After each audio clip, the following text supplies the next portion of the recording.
Hello, everyone. This is Tom Fox. I'm the Compliance Evangelist, and I'd like to welcome you to Life with GDPR, a podcast where I work in conjunction with Jonathan Armstrong, partner at Quarterly Compliance in London, and a well-known data privacy, data protection expert.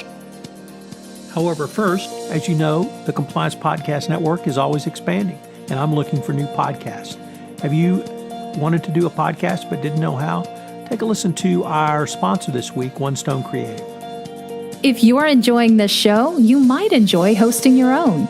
As an expert in your field, you have skills, knowledge, and insight that can help you expand your practice, meet new people, and create amazing content to share with the world. In as little as 2 hours a week, you can dramatically change how you promote, fill, and position your business. And One Stone Creative can show you how.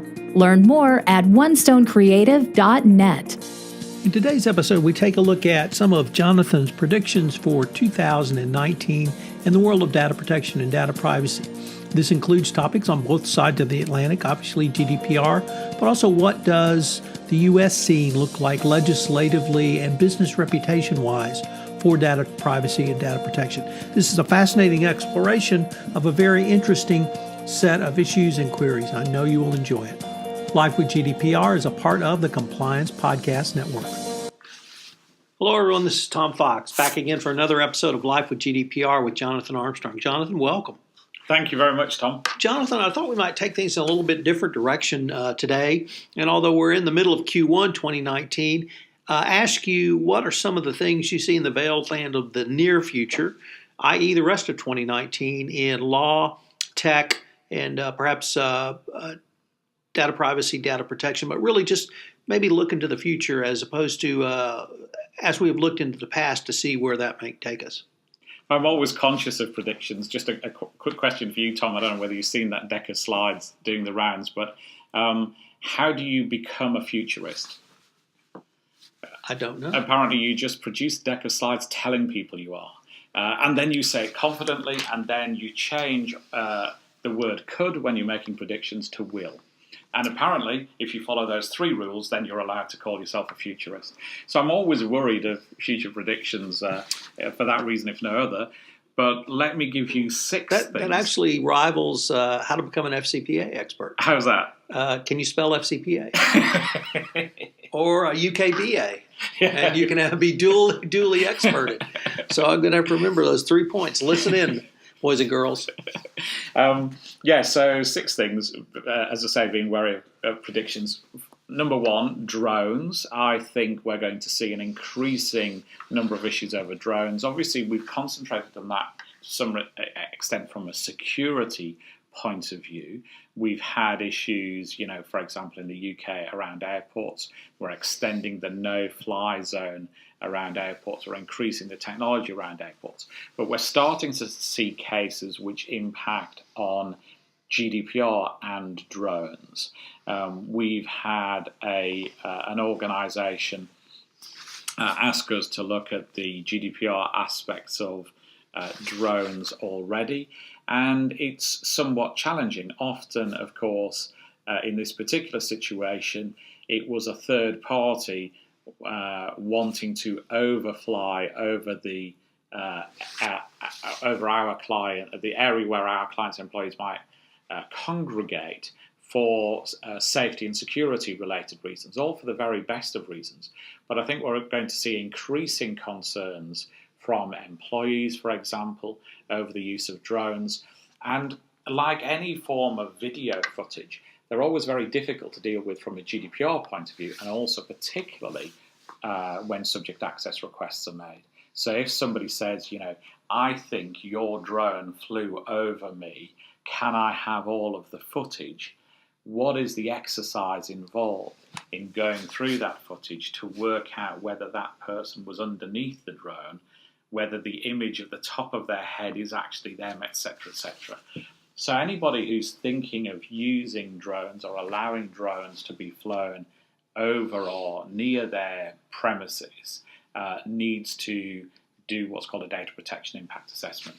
And I think we're going to see more of these cases reach courts and reach regulators over the use of drones and similar surveillance type technologies. As the cost goes down, the use increases, but people often don't think about the legal compliance risk. Actually, that question seems to me to have been answered by the Jehovah's Witness case here in the UK, where it was basically geographic data that was being recorded, and here it's another form of geographic data. It's just visual. Yeah, it's an EU case, and it is about, we talked about this on an earlier podcast, I think, about knocking on doors and mapping and, right. and location, etc., etc. And it is clear that in most cases GDPR is going to apply. There are, as was rehearsed in the Jehovah's Witnesses case, there's a limited exception effectively for private purposes. So a leisure drone flight might not count.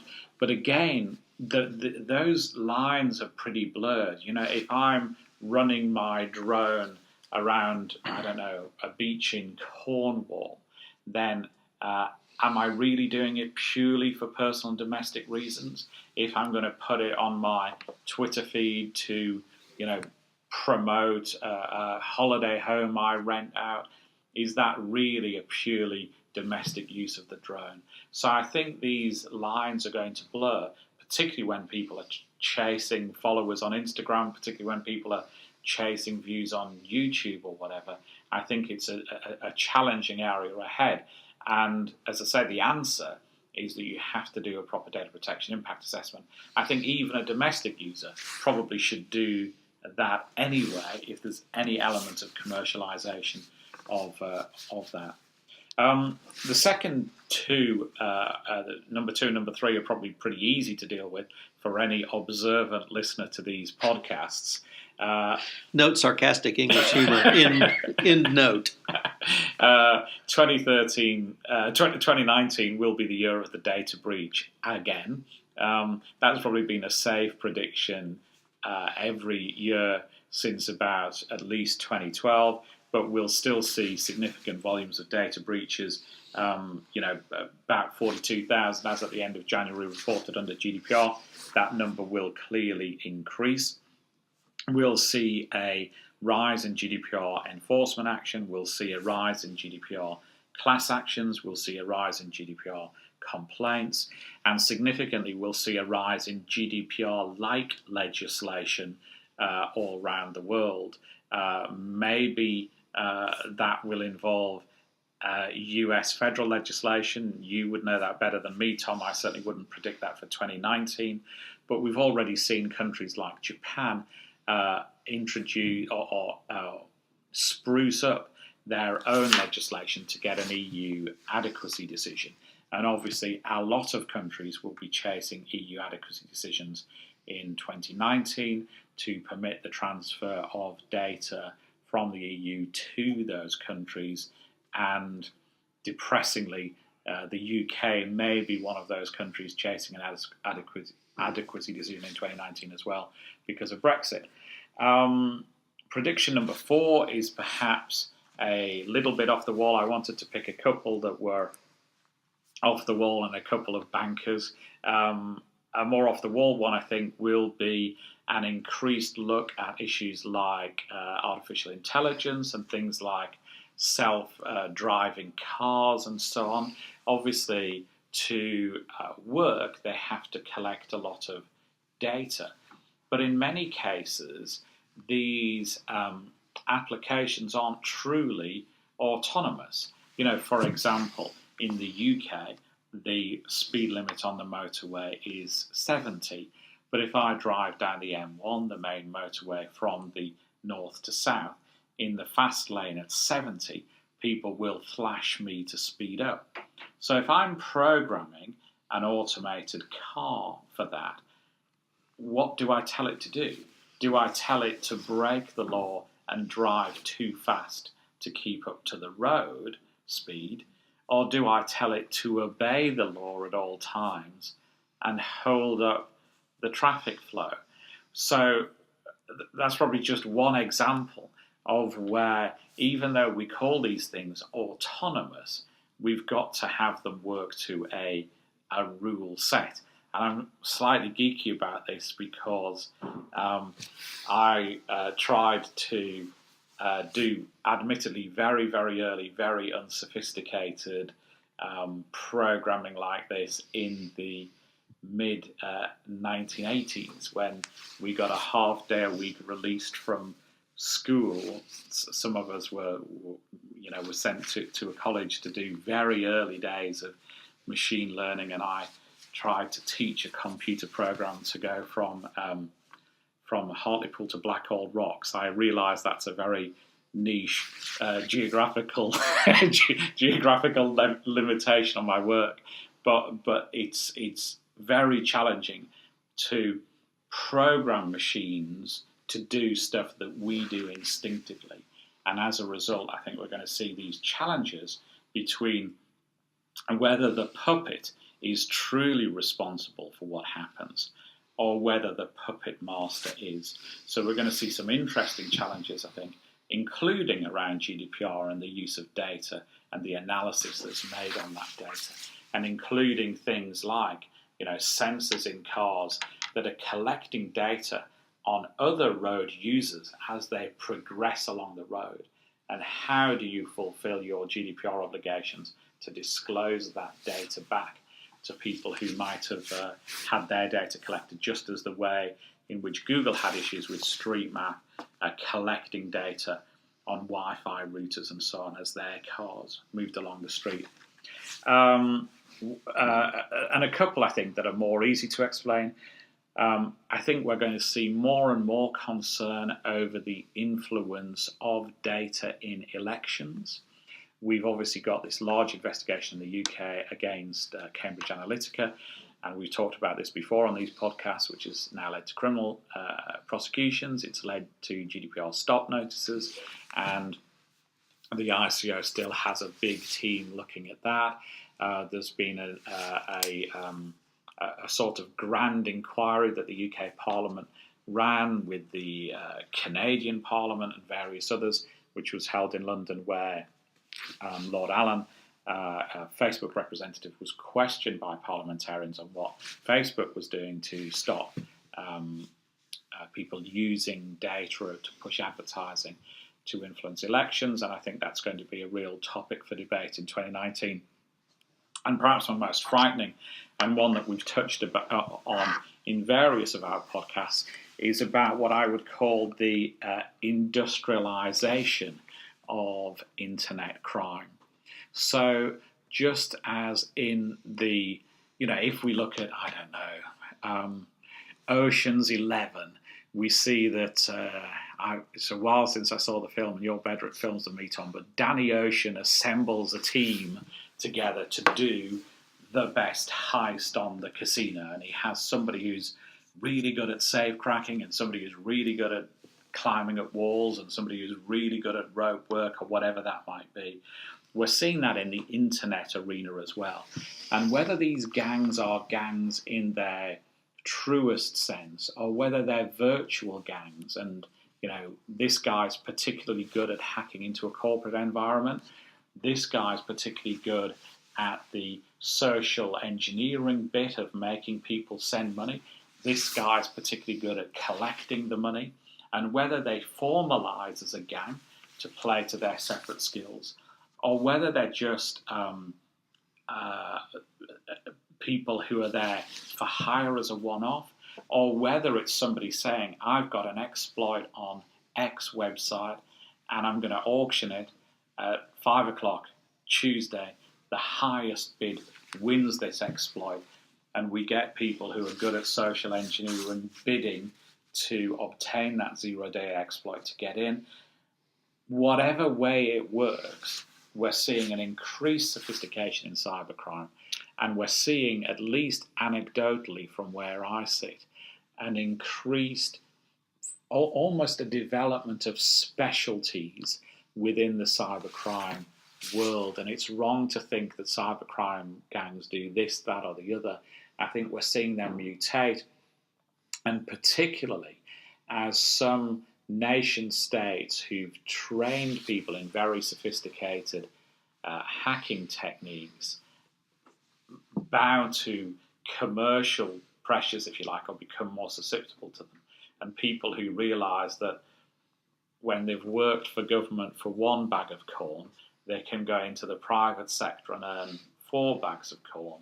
My worry is that we're going to see we're already starting to see, but we're going to see a greater movement of people out of state-sponsored cyber into being, pirates for hire.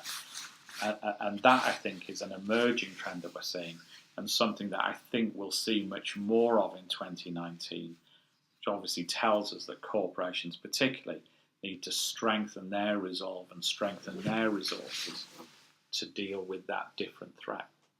So let me unpack that a little bit, because you started off by describing the difference in the Thomas Crown Affair original version versus Ocean's 11. Right. And in the Thomas Crown Affair, Steve McQueen as Thomas Crown actually brought together 4 individuals on a completely ad hoc basis to perform a heist. And it was dramatized in the movie by a building with entrances on each corner, and each man came in from a different corner to really emphasize the ad hoc nature of it. Ocean's 11 and moving to Ocean's 12 really emphasized the thief unit, the burglary unit, made up of friends and even colleagues who each had a different skill, so that they could bring a different skill to bear to pull off the heist or heists throughout the movie series history. And both models are, I think, well known within the criminal world. Certainly, many movies about bank robbery movies where you had a dedicated crew, Heat, for instance, or movies in French noir specialized in stories of ad hoc gangs, which would come together to rob a jewelry store or a bank. So it doesn't surprise me to see that model also reappear in the cybercrime world. With regard to the states... And sorry to interrupt, but I think there's a third model where the gang actually don't know each other. And I think that's the slightly different spin in the cyber world, that it's relatively easy to go onto the dark web with an asset that you're selling, and whilst the gang might look like it's joined together, that there's an exploit, a list of, corporate telephone directory, a bank account, etc., etc. Those individual bits in the thief's supply chain might not actually be connected at all. All that connects them is some cryptocurrency paying for that asset further down the chain. Once again, close. But in the Thomas Crown Affair original version, is it? when they came in from the separate, they did not meet. Right. And when they came in to meet Thomas Crown, he actually had a torchlight behind him, so they were blinded and they couldn't see him. And they came in individually, and they had no idea of the other's identity or actions, and they had no idea of his identity. So everything old is new again. Yeah. But the state-sponsored cyber attacks, we had a discussion a little bit earlier this morning about hackers who appear to be more ad hoc from the former Soviet Union or former Soviet states, as opposed to the Chinese, who appear to use more of a state-sponsored model. And one explanation could be that the state-sponsored model is really more of a much more long-term game, focusing on infrastructure or other damages that could be brought to bear in either a shooting war or an economic war, whereas the ad hoc actors really outsourcing the hacking are much more transactional and much more focused on not only ad hoc attacks, but attacks that bring much quicker benefits, usually in the form of a cryptocurrency payment. And so the two models, unfortunately, corporations have to defend against both. But let me turn to a topic that I've had been researching a little bit in the United States, and that's the issue of cyber insurance. Yeah. That's become significantly important, obviously, in any risk management portfolio. How much of your risk you can offload via insurance is a critical component of any business analysis. But insurers have put up some fairly robust resistance to payment of claims, utilizing some pretty basic traditional insurance requirements, such as notice, for instance. And when did you give notice? So if we go back to Target, for instance, it was months before they gave external notice, or even Equifax, weeks. Yes. And the insurance companies are saying, well, we were damaged. Yeah. And we, on an equitable basis and by contractual requirement, you didn't give us notice within a notice period. So that's sort of one defense. And then the whether they companies had, as you would call them, the TOMs, or the technical and operational measures to prevent an attack. If you don't, are you negligent? Or is that an intentional act on your part, equivalent to burying your head in the sand? So I find it really interesting that this extraordinarily important part of a risk management portfolio is still being sorted out, and particularly this issue of notice. And that's where actually I think GDPR is going to help companies, because now they're forced to, by law, disclose within 48 hours? 72 hours. And so that's going to meet almost every notice requirement I'm familiar with in an insurance policy, both a primary and a surplus lines policy. But if we continue to have in the United States U.S. companies not disclosing to anyone they've had a data breach, really for their own reasons of shareholder value, shareholder notice, reputational damage, or fear of shareholder litigation, they may find themselves in the extraordinarily uncomfortable position of not having insurance available. I think that's right. I mean, we also have been looking at the insurance market in perhaps not in as much detail as you, but I think the market is definitely evolving and is definitely in a state of flux. And I think the issues that you describe are certainly relevant. In some of the data breaches that we've seen, corporations are not routinely looking at whether they're insured for the risk. And if they are, they're almost focused on telling the regulator instead of their insurer. And that usually must, I think, be wrong. You know, if you have a security breach, because there's a theoretical penalty of 4% of your turnover, potentially 6% of your turnover if you've got a security breach and delay the report, then that must be material, mustn't it, to most corporations? So it's not necessarily, if you have an insurance policy, I'm not an insurance law specialist, but when I was at law school, we used to be told about something called the obligation of uberame fides, so utmost good faith. If you insure a risk, if there's anything that you think the insurer would want to know, then you have to tell them. Now, in areas like this, how do you know what the insurer wants to know? You've probably got to tell them to find out whether they do want to know. So we're going to see a lot of cases, I think, around not telling the insurer in time, not telling the insurer at all, and as you rightly say, not having adequate technical and organisational measures in place. And the barrier for that, I think, is going to increase, because sometimes insurers are going to hire their expert to say that this thing could have been prevented by. In cases like Target, that was probably going to be relatively easy to do because there was an alert on the system that nobody noticed. They'd already paid for that monitoring service. They just weren't watching. You know, they weren't listening for the alarm bell when it rang, or they did hear it and they ignored it. So we're going to see, I think, rightly, I think, denied coverage in insurance cases.